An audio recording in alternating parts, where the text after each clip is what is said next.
हरे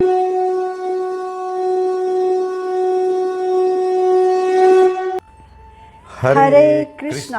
प्रेक्षक हो, आपले गीता जीवनीमध्ये स्वागत आहे. भगवद्गीता जशी आहे तशी, अध्याय 6, श्लोक क्रमांक 42. अथवा योगिनामेव कुले भवति धीमताम् एतद्धि दुर्लभतरं लोके जन्म यदीदृशम्. भाषांतर. अथवा दीर्घकाळ योगाभ्यास केल्यानंतर अपयशी ठरलेला तो अत्यंत बुद्धिमान योगी व्यक्तींच्या कुळात जन्म घेतो. खरोखर अशा प्रकारचा जन्म या लोकी अत्यंत दुर्लभ आहे. तर प्रेक्षक हो, मागील भागामध्ये आपण पाहिलं की भगवान श्रीकृष्ण सांगतात की ज्यांनी अल्प काळासाठी भक्ती केली परंतु ते त्या मार्गावर टिकून राहू शकले नाहीत, ते पुण्य लोकांमध्ये जाऊन भोग घेऊन पुन्हा या पृथ्वीतलावर येऊन एखाद्या ब्राह्मण कुळामध्ये किंवा श्रीमंत व्यापाऱ्याच्या कुळामध्ये जन्म घेतात. भगवंत आता येथे दुसऱ्या वर्गातील भक्तांबद्दल बोलत आहेत, ज्यांनी दीर्घकाळापर्यंत खूप उत्तम प्रकारे भगवंतांची भक्ती केली परंतु काही कारणास्तव ते ती पूर्ण करू शकले नाहीत किंवा त्यांचा अचानक मृत्यू झाला, तर त्यांचा पुढील जन्म कसा असतो चला तर पाहू. उदाहरणार्थ, एखाद्यानं MBBSचं शिक्षण घेतलं किंवा एखाद्यानं LLBचं शिक्षण घेतलं किंवा एखाद्यानं इंजिनिअरिंगचं शिक्षण घेतलं परंतु त्याचा मृत्यू झाला तर त्याला पुढील जन्मी ते शिक्षण उपयोगी पडत नाही, बरोबर? तर त्याला पुन्हा अबकडपासून सुरुवात करावी लागते. परंतु जो योगी अल्प काळासाठी किंवा दीर्घकाळासाठी भक्ती करत होता परंतु त्याची भक्ती पूर्ण होण्या अगोदरच तो त्याच्या भक्ती मार्गावरून पतित झाला किंवा त्याचा मृत्यू झाला, तर त्याने केलेली भक्ती वाया जात नाही, तर ती जेथे सुटली होती तेथून पुढे ती पुढील जीवनामध्ये पुन्हा सुरू होते आणि पूर्णही करता येते. कारण भक्ती हा शाश्वत आध्यात्मिक ठेवा आहे, तो कधीही नष्ट होत नाही. अल्प काळासाठी भक्ती करणाऱ्यांबद्दल आपण मागील श्लोकामध्ये पाहिलं. आता दीर्घकालीन भक्ती करून ती पूर्ण न करू शकलेल्या योग्याचं काय होतं हे श्रीकृष्ण येथे सांगत आहेत. चला तर पाहूया. तर जो दीर्घकाळ भक्ती करून पतित किंवा अयशस्वी झाला अशा योग्याचीही भक्ती व्यर्थ जात नाही, तर ती त्याच्या आत्म्याबरोबरच राहते आणि पुढील जन्मी अत्यंत बुद्धिमान योग्याच्या कुळामध्ये जेथून त्याची भक्ती सुटली होती तेथून पुढे करण्याची आणि ती पूर्णही करण्याची संधीही दिली जाते. उदाहरणार्थ, पूर्वजन्मी नारद मुनी एका दासीचे पुत्र होते. चातुर्मासात आलेल्या भक्तांची त्यांनी श्रद्धेनं सेवा केली, त्यांच्याकडून भगवंतांबद्दल श्रवण केलं. त्या भक्तीमुळं त्यांच्या हृदयात भगवंतांबद्दलचं प्रेम जागृत झालं. त्यांनी एकांतात भगवंतांचं ध्यान केलं असता श्रीकृष्णांनी त्यांना दिव्य दर्शनही दिलं. त्या दर्शनामुळे त्यांची भगवंतांप्रतीची उत्कट इच्छा अधिकच वाढली. पुढे त्यांनी अखंड हरिनाम आणि भगवंतांच्या यशाचं कीर्तन करत जीवन व्यतीत केलं. त्या उत्कट भक्तीच्या प्रभावामुळे पुढील जन्मी त्यांना साक्षात ब्रह्मदेवाच्या पुत्राचा जन्म प्राप्त झाला. ज्या ब्रह्मदेवांचं शरीर आपल्यासारखं पंचतत्वांनी नाही तर केवळ बुद्धीनं बनलेलं आहे, असे महान नारद मुनी आजही सर्व लोकात भ्रमण करून भगवंतांच्या नामाचा आणि भागवत धर्माचा प्रचार करतात. यावरून भक्ती कधीही व्यर्थ जात नाही हे स्पष्ट होतं. मग आता तुम्ही म्हणाल की अशा योग्याला अत्यंत बुद्धिमान योगी व्यक्तींच्या कुळात जन्म मिळतो, तर मग वास्तविक बुद्धिमान कोण? वास्तविकपणे बुद्धिमान मनुष्य तोच आहे जो जीवनाबद्दलच्या मूल्यांना जाणतो. हे जीवन भगवत धामामध्ये परत जाण्यासाठी आहे, पवित्रतेसाठी आहे, भगवंतांच्या सेवेसाठी आहे हे जाणतो. म्हणजे जो जीवनाच्या उद्देशाला आणि तो उद्देश पूर्ण करण्याच्या प्रक्रियेलाही जाणतो, तोच खरा बुद्धिमान होय. तर भगवंत सांगतात की अशा अत्यंत बुद्धिमान योगी व्यक्तीच्या महाभागवताच्या म्हणजे भक्तीमध्ये उन्नत असलेल्या कुळात म्हणजेच भक्तांच्या कुळात अशा दीर्घकाळ भक्ती करूनही अयशस्वी झालेल्या योग्याला जन्म मिळतो. येथे भगवंत अशा कुटुंबाचं कौतुक करत आहेत. कारण अशा कुटुंबामध्ये मनुष्याला जन्माआधीपासूनच भक्ती प्राप्त होते. कारण अशा कुटुंबातील ती आई होणारी स्त्री स्वतः भगवंतांची भक्त असते. ती अगोदरपासूनच भक्ती करत असते, ती जप करत असते, गीता भागवत वाचत असते, भगवंतांबद्दल श्रवण करत असते, भगवत प्रसादाचंच सेवन करत असते. त्या सर्वच गोष्टी गर्भातील अर्भकास मिळतातच. कारण गर्भातील अर्भकास तेच मिळतं जे आई घेते. मग आई जर भगवंतांचा प्रसादच खात असेल तर त्या अर्भकालाही भगवंतांचाच प्रसाद मिळतो. आई हरिनाम घेत असेल तर ते बाळही हरिनाम घेतं. पूर्ण विश्वाचा द्रोह करणाऱ्या मनुष्यानं जर भगवंतांची भक्ती केली तर तोही शुद्ध होतो. मग जन्माआधीपासून भक्ती मिळालेल्या अशा जीवाबद्दल काय बोलावं?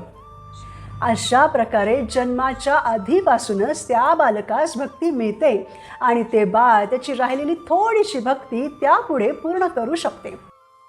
उदाहरणार्थ, जसा एखादा मुलगा संगीतकारांच्या घरात जन्माला येतो, तेथे रोज रियाज, वाद्य आणि संगीताचं वातावरण असल्यामुळं त्याला संगीत शिकण्यासाठी वेगळा आग्रह करावा लागत नाही. ते संस्कार त्याला लहानपणापासूनच आपोआप मिळतात. त्याचप्रमाणे भक्तिमय कुटुंबातच जन्मलेल्या मुलाला लहानपणापासून हरिनाम, श्रीकृष्ण पूजा, भगवद्गीता, श्रीमद भागवतम, संतांचा संग आणि प्रसाद यांचे संस्कार मिळतात.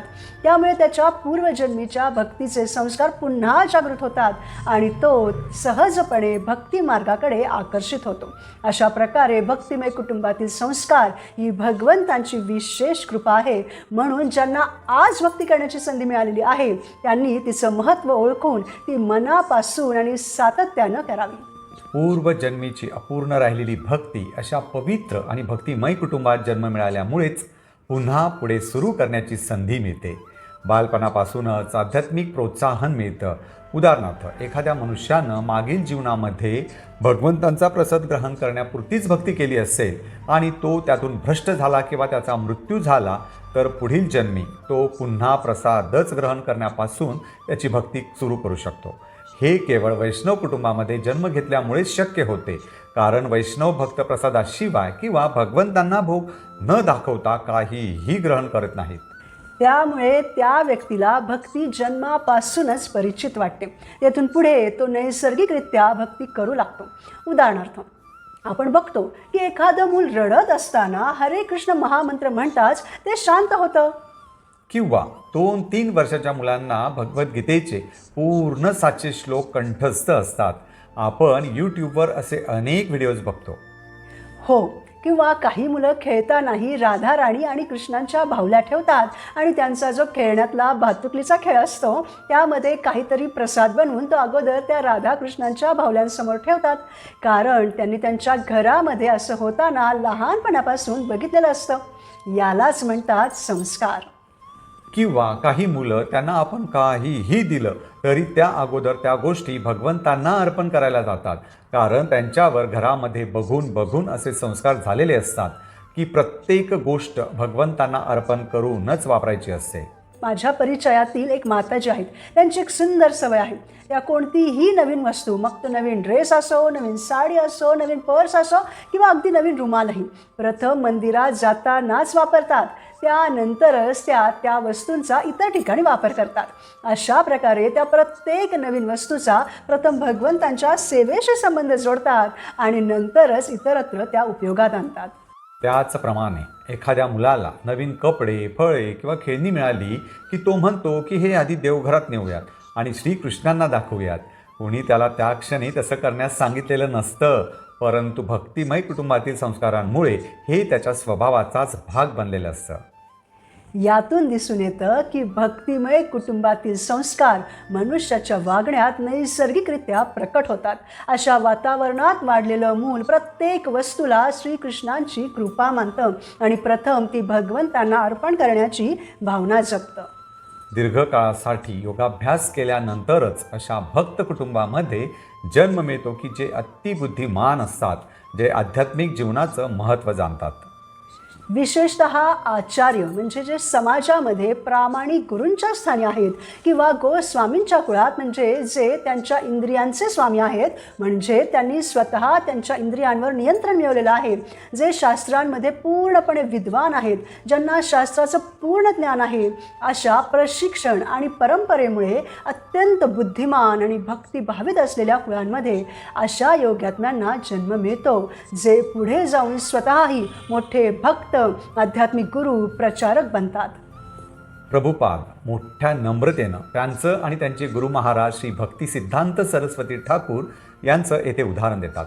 भक्तिसिद्धांत सरस्वती ठाकूर हे भक्तिविनोद ठाकूर यांचे पुत्र बनून आले. भक्तिविनोद ठाकूर हे परम वैष्णव, गौडीय वैष्णव संप्रदायातील एक महान आचार्य, लेखक, तत्त्वज्ञ आणि श्री चैतन्य महाप्रभूंच्या संदेशाचे प्रभावी प्रचारक होते. ते ब्रिटिश सरकारमध्ये न्यायाधीश म्हणून कार्यरत होते. परंतु त्याचबरोबर त्यांनी भक्तीचा प्रचारही अखंडपणे केला होता. त्यांनी आपल्या पुत्र भक्ती सिद्धांत सरस्वती ठाकूरांना लहानपणापासूनच शुद्ध भक्तीचे संस्कार दिले. त्यांच्या प्रेरणेतून पुढे भक्ती सिद्धांत सरस्वती ठाकूरांनी गौडीय मठाची स्थापना केली आणि आपले संपूर्ण जीवन श्रीकृष्णांची शुद्ध भक्ती, हरिनाम संकीर्तन आणि श्री चैतन्य महाप्रभूंच्या संदेशाच्या प्रचारासाठी समर्पित केले. त्यानंतर त्यांचे शिष्य अभय चरणारविंद भक्ती वेदांत स्वामी प्रभुपाद यांनी जगभर कृष्ण भावनामृताचा प्रचार केला. भगवत कृपेनं श्रील प्रभुपादांचा जन्मही अशाच भक्त कुटुंबामध्ये झाला. त्यांचे आई वडील शुद्ध भक्त होते. प्रभुपादांना लहानपणापासूनच भगवत भक्तीचं प्रशिक्षण देण्यात आलं. लहानपणापासूनच त्यांना मृदुंग वाजवण्यासाठी, रथयात्रा काढण्यासाठी प्रोत्साहन देण्यात आलं. त्यांना राधाकृष्णांचे विग्रह आराधना करण्यासाठी देण्यात आले. प्रभुपाद सांगतात की ते लहान असताना सकाळी त्यांची झोप त्यांचे वडील करीत असलेल्या आरतीच्या घंटानादाने उघडत असे. प्रभुपादांनी लहानपणापासूनच पाहिलं होतं की त्यांचे वडील साधू संतांना नेहमी घरी आमंत्रित करीत असत आणि त्यांना प्रसाद खाऊ घालत असत. प्रेक्षक हो, खरं तर भक्ती विनोद ठाकूर, भक्ती सिद्धांत सरस्वती ठाकूर, भक्ती वेदांत स्वामी प्रभुपाद यासारखे महान आत्मे भगवत धामातून या जगामध्ये त्यांची थोडीशी भक्ती शिल्लक राहिली म्हणून नव्हे, तर भगवंतांच्या भक्तीचा प्रचार करण्यासाठीच येतात. ते आपला उद्धार करण्यासाठी आले होते. खरोखर अशा वैष्णवांच्या कुटुंबामध्ये जन्म मिळणं अतिशय दुर्लभ आहे. हो, आजकाल तर खूपच दुर्लभ आहे. कारण आपण मुलांना लहानपणापासून भगवंतांबद्दलची श्रद्धा शिकवत नाही. श्रद्धा विकसित होणं इतकं सोपं नाही, परंतु जर कोणी लहानपणापासूनच मुलांच्या हृदयामध्ये भगवंतांबद्दलची श्रद्धा जोपासत असेल तर ती विकसित होतेच. उदाहरणार्थ, आपण लहानपणी मुलांना सांगतो की तो आकाशातला चंद्र तुझा मामा आहे आणि ते लहान मुलं ते स्वीकारतात. त्याचप्रमाणे जेव्हा आई वडील मुलांना लहानपणी शिकवतील की श्रीकृष्णच परमभगवंत आहेत, तर ती लहान मुलं मानणार नाहीत का? नक्कीच मानतात. म्हणून जर आपणही वैष्णव बनलो तर भगवंत आपल्या कुटुंबामध्येही अशा आत्म्याला पाठवतील की जो आधीच्या जन्मापासूनच भक्ती करत होता आणि राहिलेली भक्ती पूर्ण करण्यासाठी आपल्या कुटुंबामध्ये जन्म घेईल. कारण भक्तीमध्ये केलेला कोणताही प्रामाणिक प्रयत्न कधीही वाया जात नाही. म्हणून प्रेक्षक हो, जीवनात आनंदी राहण्यासाठी आपण भक्तिमय कुटुंबात जन्म मिळणे ही परमेश्वराची विशेष कृपा आणि अत्यंत दुर्लभ संधी आहे हे जाणून पुढील जीवनाच्या आशेवर न राहता आत्तापासूनच भगवंतांची मनोभावे भक्ती केली पाहिजे आणि आपल्या कुळात जन्मलेल्या बालकांनाही त्यांच्या बालपणापासूनच आध्यात्मिक प्रोत्साहन दिलं पाहिजे. पुढील भागात आपण भगवद्गीतेच्या 6व्या अध्यायातील पुढील श्लोकांवर मनन करू. अपुऱ्या शिक्षणामुळे आणि अपुऱ्या विद्येमुळे ऱ्हास होणाऱ्या आचार्य कुळांकडे न वळता प्रमाणित गुरुशिष्य परंपरेकडे वळूयात आणि भगवंतांचे प्रामाणिक भक्त बनून पुढील पिढ्यांनाही त्यासाठी प्रोत्साहित करूयात. धन्यवाद. हरे कृष्ण.